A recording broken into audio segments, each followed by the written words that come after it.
They called her Dirt Girl, not because she was ugly or untidy or rowdy, but because she resided in a location where dreams shouldn't sprout. A rusted fence, a weed-filled backyard, and a wrench stuck in hands too small to bear the burden she did. Most days, individuals didn't even notice her. And when they did, it was only to whisper behind windows, to chuckle a bit too loudly at the appearance of her overalls or the odd contraptions she constructed out of garbage. But what if the child you missed was stealthily creating something that the world wasn't yet prepared for? What if the shy girl behind the broken fence could see more clearly than those who live behind glass doors? And what if all the things that people named dirt were really soil? This isn't a revenge story, or even a battle. It's about roots, about faith, about a girl who risked building when everyone else thought she couldn't, and a mother who scrubbed the floors of strangers while quietly constructing something equally strong, her child's bravery. We all carry labels placed on us when we're too young to understand them. Some stick for years, some never fade.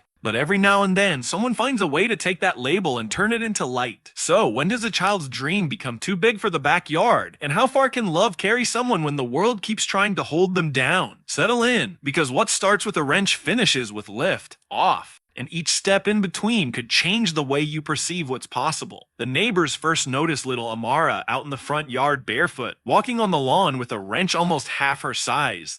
Her little hands were smudged with motor oil, and her overalls, 2 sizes too big, were grease and dust, streaked. It was summer, the type where the heat caused the streets to glimmer and the flowers wilted by noon. Most of the kids in the neighborhood were indoors, playing video games or splashing in pools in the backyard. But not Amara. She knelt in the ground amidst what everyone else would refer to as trash-fractured appliances, rusty bolts, discarded cans of soda, and used wires. Yet to her, it was treasure. She organized each piece as if it had a function, as if it was meaningful. The gossip started soon after she came to live with her mother, Miss Lillian, a reserved, diligent housekeeper who rode the bus every morning and returned home late after the sun had set below the treetops. That's the housekeeper's daughter. Always grease covered, one woman remarked, looking over her white picket fence. She doesn't even have actual toys, just heaps of metal. Poor thing. Another neighbor grumbled, shaking her head as if Amara's curiosity was to be pitied. They began to refer to her as Dirt Girl. Not in front of Lillian, naturally. Lillian was that kind of woman who held her chin aloft and never lost her pride, no matter what number floors she scrubbed or silver trays she shined. But the name circulated through garden club gatherings and cul-de-sacs trailed by a sneer.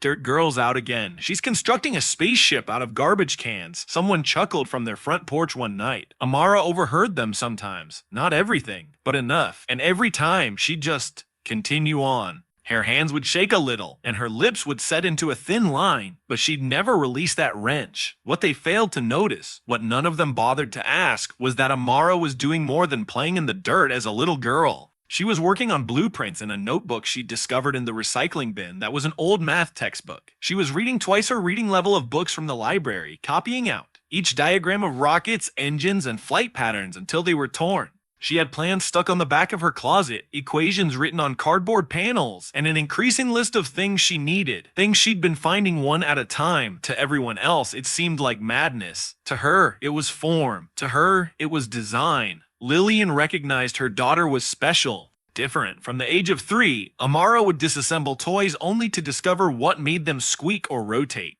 By 6, she'd constructed her first battery-operated fan. At 9, she repaired a neighbor's lawnmower and wouldn't accept a dollar payment for it.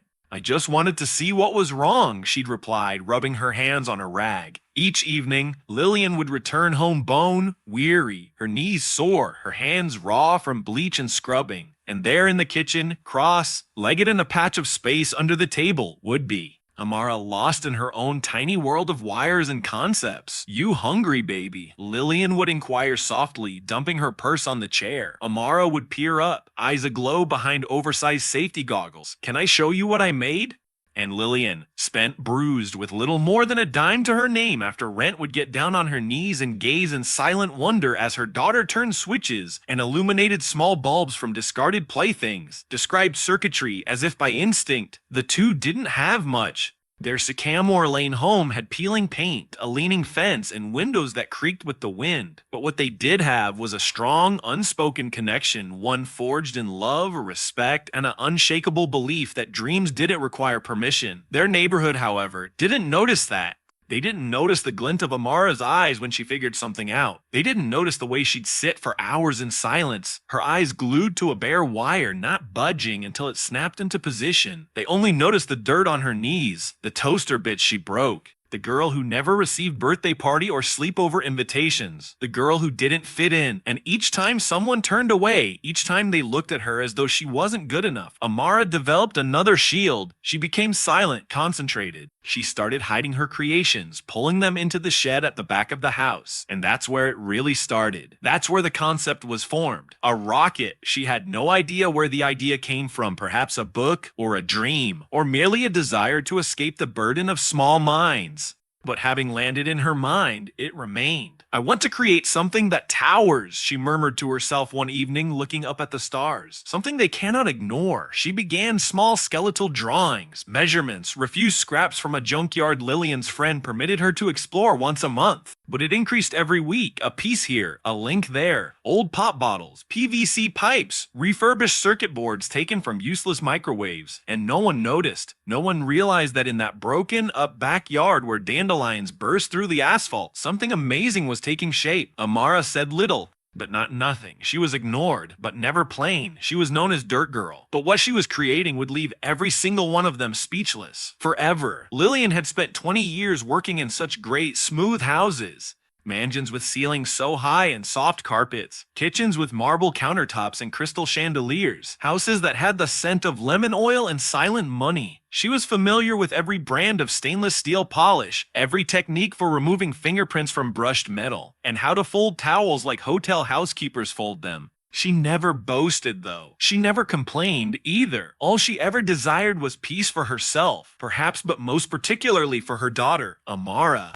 At 6:30 every morning, Lillian woke up before the sun, loaded a paper bag with leftovers from last night's dinner, kissed Amara's forehead, and boarded the 6:30 bus from town. Every night, she returned with aching feet, parched hands, and just enough energy to get a meal on the table. What sustained her was what she saw each evening when she opened the door. Not chaos, no blasting music, but Amara, her small daughter on her knees, surrounded by a scatter of wires, metal pieces, batteries, switches, junk radios from the thrift store, and notebooks filled to their margins with odd drawings. And each evening, Lillian would do exactly the same thing. She'd put down her bag, lean against the doorway, and shake her head with a weary smile. "Baby, why don't you ever play with the other children?" she'd say, sometimes in jest, sometimes genuinely curious. Amara would look up at her, her wide brown eyes bright behind outsized safety goggles, smudges on her cheeks, grease under her nails. "I don't want to play, Mama," she'd reply. "I want to fly." Lillian never laughed about that. Not ever. Because something in the way Amara spoke, it convinced her too. And so Lillian made herself a silent vow. If this child does have wings, I will not be the one to clip them. She never shared with anyone the promise she made. Not her colleagues, not her supervisor, not even Amara. But whenever a bill arrived and she was faced with the decision between a new coat or a used computer component, she recalled, she opted for the parts, and that quiet, unspoken vow would come to be something far greater than either could have ever envisioned. One evening after school, Amara returned home abnormally silent, not fuming. Just silent in that intent manner that signaled she was working on something significant. She marched directly to her room, retrieved the tin box from beneath her bed, and began writing. She did not utter a word to Lillian until much later that evening, when they sat together consuming rice and beans at the rickety kitchen table. "Mama," she whispered, "do you know who Mr. Charles Walker is?" Lillian blinked. "Isn't he that space fella you're always talking about, the astronaut?" "No," Amara smiled. "That's Charlie Walker. This one's different. Charles Walker was with NASA. He designed engine systems back in the 80s. I wrote him a letter." Lillian raised an eyebrow. "You did what now?" "From a science magazine at school, I discovered his address.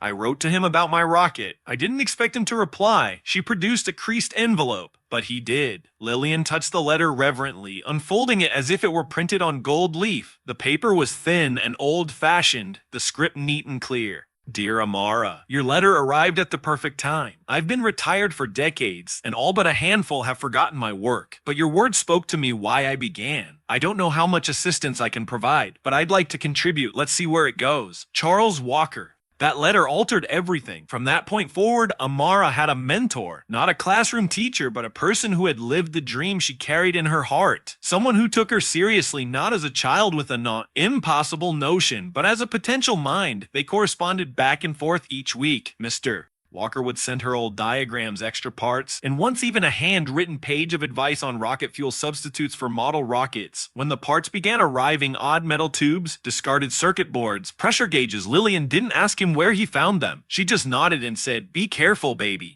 She didn't say anything to anyone, not school, not the neighbors, not even her best friend at church. She didn't want Amara laughed at, not again, because she'd heard the whispers, seen the looks. She's wasting time. She should concentrate on school. She's playing pretend. But Lillian had watched her daughter solder wires with greater attention to detail than professional electricians. She had watched her troubleshoot until midnight, and she had watched her pray over a half-built metal skeleton in their backyard, saying, "Please work." So Lillian kept the secret. She put in overtime, walked rather than abused it some days, made sacrifices so subtle that even Amara had no idea, because her daughter thought she could fly, and a mother like Lillian, she thought so too. While the world beyond continued to spin, the other kids in the neighborhood made dance videos. They played on their phones and recorded goofy pranks. They discussed vacations, birthday celebrations, new sneakers. Amara huddled in the background, sketching diagrams, programming tiny systems, redoing equations she didn't fully comprehend but refused to abandon. She didn't want to go viral. She didn't want fame.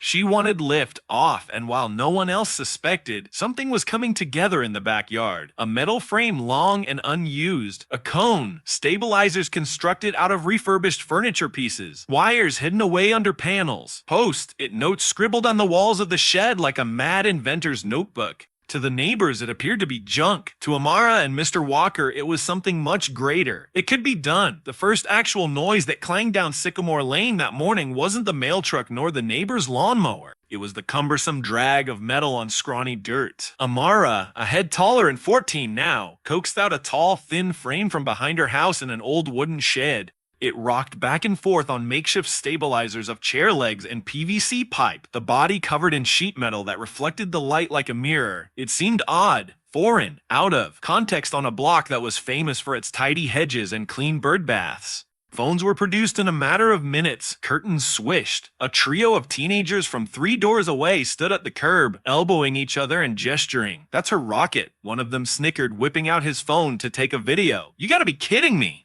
Another chimed in, "Looks like a trash can with tubing. Is she going to try to launch the thing or sleep in it?" They laughed loudly to make sure she could hear, and she did. Amara, though, didn't even blink. She readjusted her goggles, tightened a bolt with a wrench, and continued working. The video was up by noon. It was titled "Housekeeper's Kid Builds Ghetto Rocket Lameo." Within a span of 48 hours, it has been viewed more than 200,000 times. Everyone from across the nation commented in nasty ways, saying it was sad, embarrassing, delusional. One commente said, "This is what happens when people begin believing that YouTube videos are equivalent to an engineering degree." Another remarked, "Someone stop her before she gets hurt." Lillian learned about it through one of her co-workers at the estate she worked on. "Seen that video doing the rounds?" the woman asked softly, not wanting to seem callous. "It's your daughter, isn't it?" Lillian watched the video in the break room, her spirits falling. She saw how the camera panned in on Amara's soiled overalls.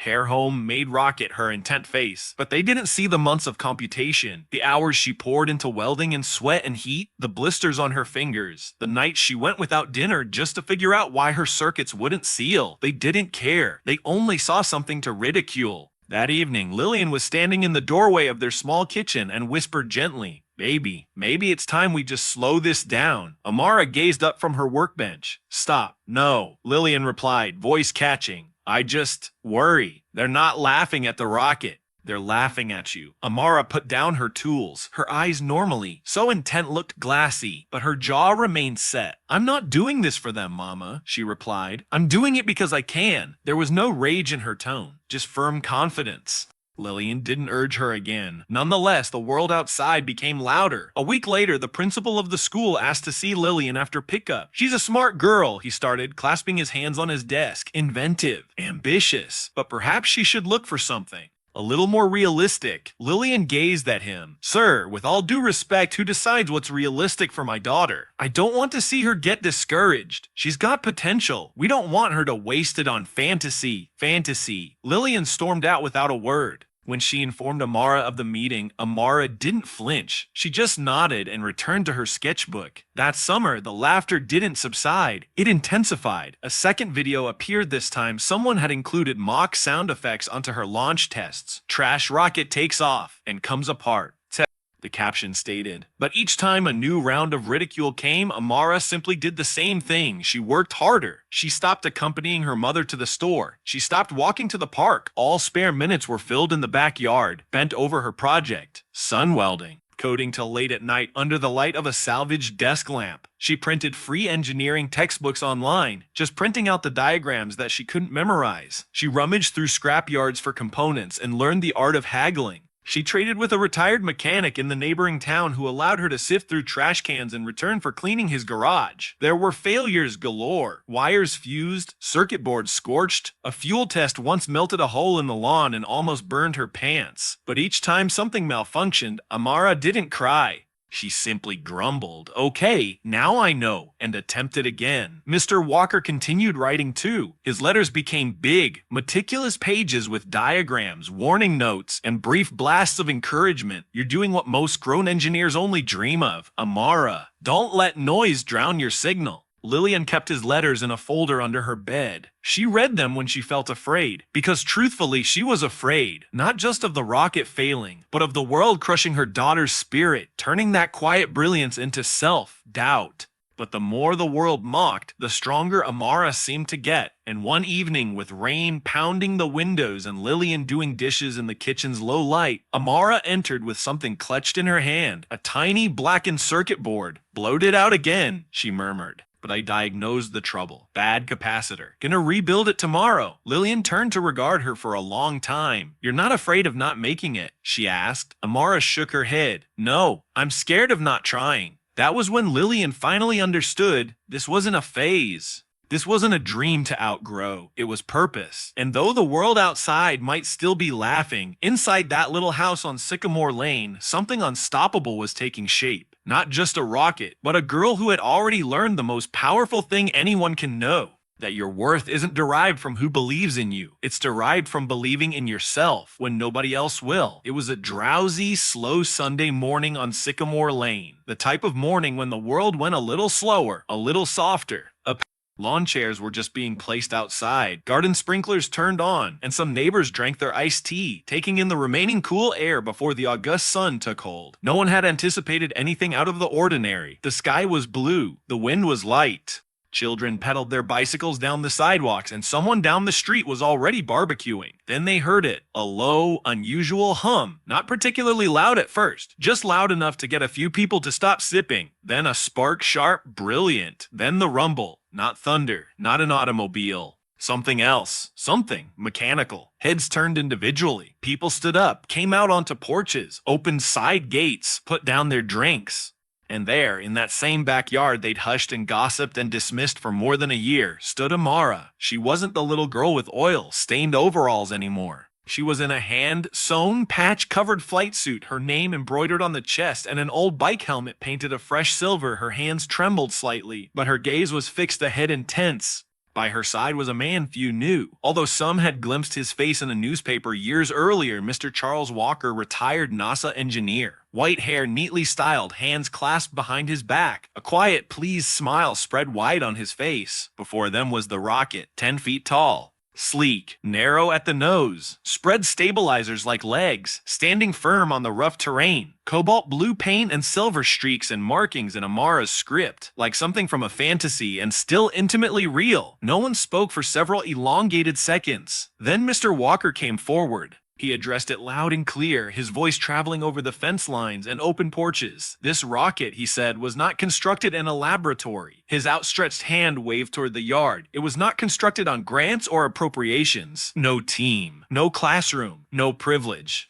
He gestured toward Amara and turned to regard her, his voice filled with wonder. This rocket was constructed by a 14-year-old girl here in this backyard. From borrowed parts, library books, secondhand equipment, and something most of us tend to forget about, backbone. There was a long silence. Amara stretched toward the control panel she had cobbled together herself, using scrap pieces of a used microwave and the shell of an outgrown desktop computer. Her finger rested on the button labeled ignition. Her knees shook ever so slightly, not out of fear of not succeeding, but out of the pressure of the moment. Because this wasn't just about a rocket anymore. It was about all the people who'd ever said she couldn't. All the people who sneered. All the teachers who saw right through her. Every online opinion calling her one. She activated the button, and the world waited with bated breath. At first, nothing. Just the hum increasing in volume, then an ear-splitting pop, then fire, and then motion. The rocket trembled, then lifted, not high, not fast, but it rose 2 or 3 feet into the air, hovered for a miraculous, fleeting instant,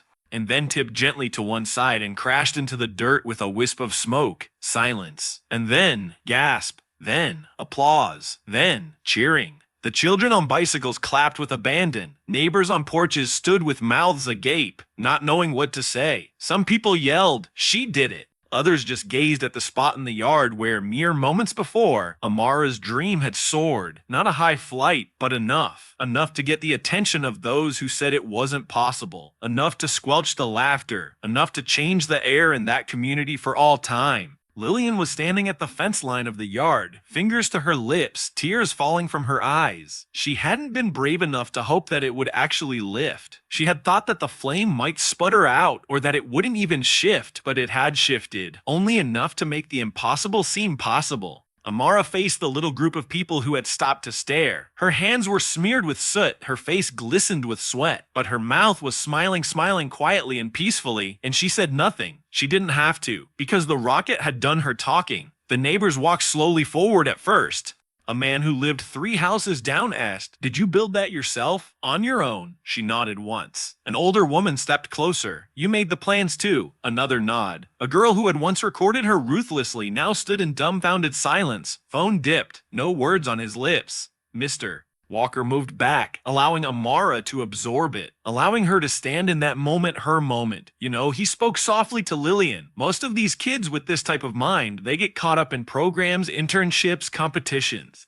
Lillian wiped her tears and whispered, "We couldn't afford any of that." Mr. Walker nodded. "Exactly, which is why what she did matters even more." Later that afternoon, someone uploaded a second video. It wasn't sarcastic this time. Exact. It was a raw clip, unedited. Amara flipping the switch, the rocket soaring, the applause. It spread on the internet differently, not because people were laughing, but because they were amazed. The headline read, "A black teen builds backyard rocket stuns neighborhood with die launch." And underneath it were thousands of comments. I cried watching this. She's going places, literally. This kid just built a future in her backyard. The story went local, then regional. By evening, Amara's name was trending, but she didn't post, didn't gloat.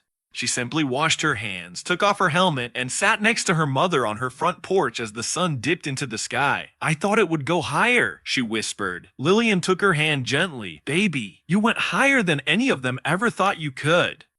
Just a week since Amara's rocket took off from that dusty backyard plot on Sycamore Lane, the phone rang. It was a gray morning of Thursdays. Lillian was folding laundry in the living room. Amara's repaired flight suit still carried a hint of smoke and metal. She was humming to herself, the way she did when everything finally was quiet, safe. Then the old-fashioned landline rang. She answered. "This is Lillian." The woman on the other side of the phone spoke slowly, but loudly, as if she was picking each word with great care. "Mrs. Thomas, I'm calling for the National Science Fair Committee. We'd like to discuss your daughter." Lillian froze. The towel slipped from her fingers to the ground. I'm sorry." The woman laughed softly. "You don't have to be. We watched the video. The second one. The authentic one. The authentic one." She paused, then added, "It took our entire committee by surprise. We've never seen a student her age build a functioning propulsion model outside a lab, let alone with salvaged parts. But it wasn't just the rocket, it was her discipline, her patience, her ability to think in systems." Lillian's heart beat so loudly she could barely hear the next sentence. "We'd like to ask Amara not as a contestant but as our keynote speaker." Lillian was at a loss for words. For a second, she just put her hand over her mouth and let her knees sag into the couch. When she informed Amara, the girl didn't respond in the way you might expect. She didn't scream. She didn't jump up and down. She just sat very still, then said, "They want me to speak." Lillian nodded and offered the paper on which she'd jotted down the details. Amara looked at it, then softly whispered, "Then I better start writing." Everything changed from that moment on. Amara's name was suddenly everywhere. Newspapers were covering her story. A morning show dispatched a camera crew to shoot a brief feature. School kids who had never even talked to her began waving down the hallways. A bunch of younger kids left messages on the doorstep. "You inspired me. I want to create a robot. Can I get questions answered? You made me feel brave." The same neighbors who had turned their backs years before were now bending over the fence inquiring about what she required. One provided used tools. Another contributed a pile of books that dated back to their college days. A local mechanic down the street said, "If you want scrap metal, I've got bins you can dig through any time." And teachers, some of the very same ones who once believed she was too quiet or too distracted, were now phoning to request if she'd come and talk in their classrooms about STEM. Her backyard, once a playground for whispers and mean laughter, became a sort of neighborhood classroom. Children brought metal spoons, old microwaves, busted hair dryers.